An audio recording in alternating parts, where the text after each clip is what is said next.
Guys কিছু কিছু season আছে আপনাদের দেখা না হলে হয়।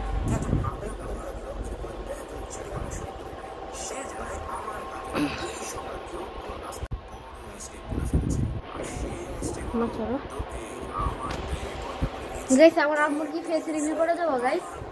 করে দেবো গাইস, বলবো গাইস আমার যদি 1 লাখ সাবস্ক্রাইব করে দেন আপনারা, তাহলে আমার আব্বু আমার আম্মুর ভালো করে ফেস রিভিউ করে দেবো। এই মুভির কিছু কিছু সিজন আছে পুরো দেখার মতো। এখানে ফ্ল্যাশ লাইট চালু।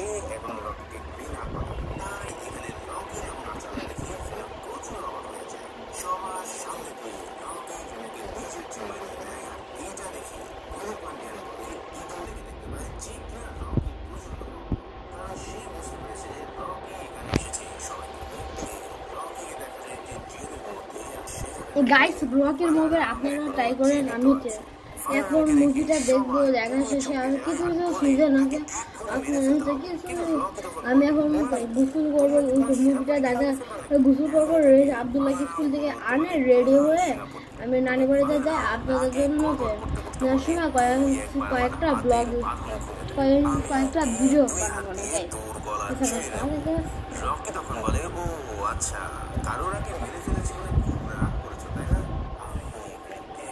গাইস দেখুন আমাদের লাইন, বাড়িতে 3-3টে এসি থাকার জন্য এত বড় লাইন।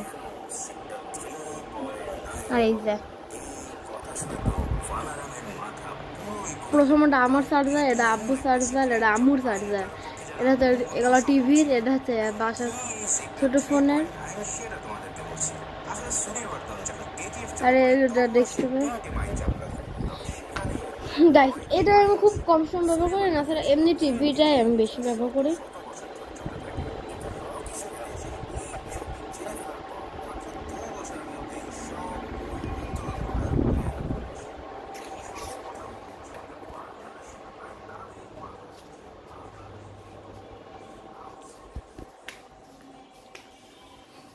আজকে আবহাওয়াটা খুব ভালো জানা গাইস।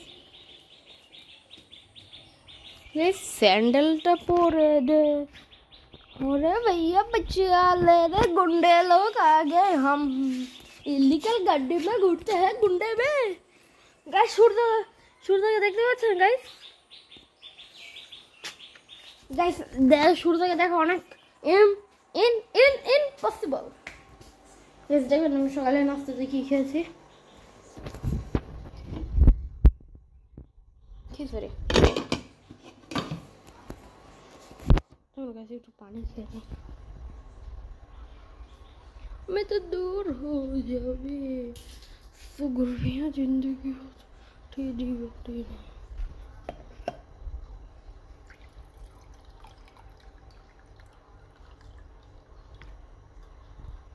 नहीं। पानीটা খেয়ে নি।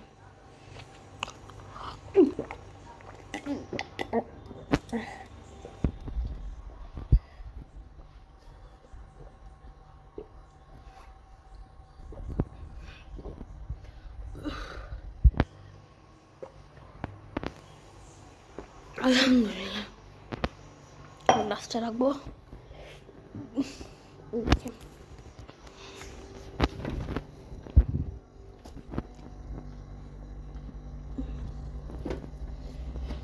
আপনাদের বাসায় এরকম কি মশলার প্যাকেট থাকে, এরকম ঘিয়ে প্যাকেট থাকে? আমার বাসায় তো অল টাইম থাকবে, কেননা আপনাদের ওমর আব্দুল্লাহ ঘি খেতে অনেক পছন্দ করে। আমার কাছে শরবত আপনারা আমার কাছে ফুটি গাছ শরবত গ্যাস এ মধু হানি, এটা আমার ভাই খেতে অনেক পছন্দ করে। মধু অনেক মিষ্টি না টক হয় বলবেন আপনারা। গাইস আমি এখন গোসল করব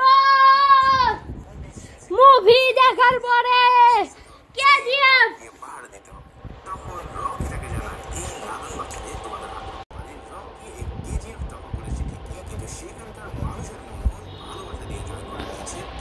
সেই সিজন মামা, এই সিজন মামা। বাইরের লোক সেই পৃথিবীর সবচেয়ে দামি স্থানের মালিক হয়ে যাবে তা তারা কোনোভাবে মেনে নিতে পারছে না। হিন্দি দেখলে কার মজা। রকি এখন এমন এক উচ্চতায় চলে গেছে যে যেখান থেকে তাকে সরানোর চারটে খালি কথা না। আর এরা সবার কাছে রকি এখন কেজিএফ এর মালিক। যে সেটির হয়ে রকি এতদিন কাজ করতো সেই সেটি এখন হয়ে পড়ে রকির গোলাম। কিন্তু এমন নিয়তি সবাই মানতে চায় না বিধায় তারা শুরু করে এক সূক্ষ্ম প্ল্যান যা দিয়ে তারা রকিকে চিরতরে সরাতে চায়।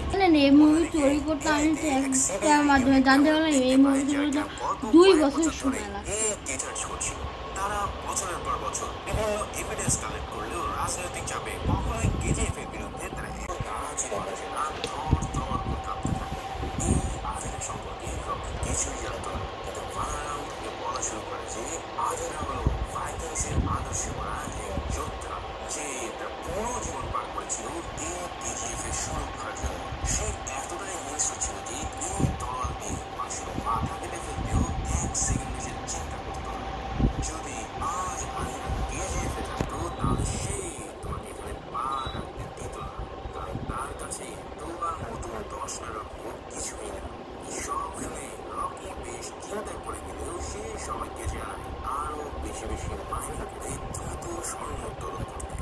এরপর এক রাত্রে দেখা যায় সেই নতুন সৈনিকরা পাহারা দিচ্ছে আউটপোস্ট 1 নামে সেন্সিটিভ প্লেসটি। সেখানে ফারমান নামে সেই ছেলেটিকেও আমরা আবার দেখতে পাই। আসলে ফারমানকে এই ফোর্সে জয়েন করতে তার মা বারবার নিষেধ করলেও সে এক প্রকার জোর করে রকির প্রতি শ্রদ্ধা ও ভালোবাসা থেকে এই আর্মিতে জয়েন করে। ঘুটঘুটে অন্ধকারে ঠিক মাঝরাত্রে হুট করে সেই স্থানে হামলা করে বসে আধেরা। তার গাইস কিন্তু বাংলাদেশে একবার এসেছিল, বাংলাদেশে ঢাকাতে এসেছিল, কিন্তু কবে আসলো তাদের নাই। আমি একটা শর্ট ভিডিওতে দেখলাম আসছিল। যারা ঢাকাতে দেখলাম তারা আমাকে একটু জানান যে কবে আসছিল।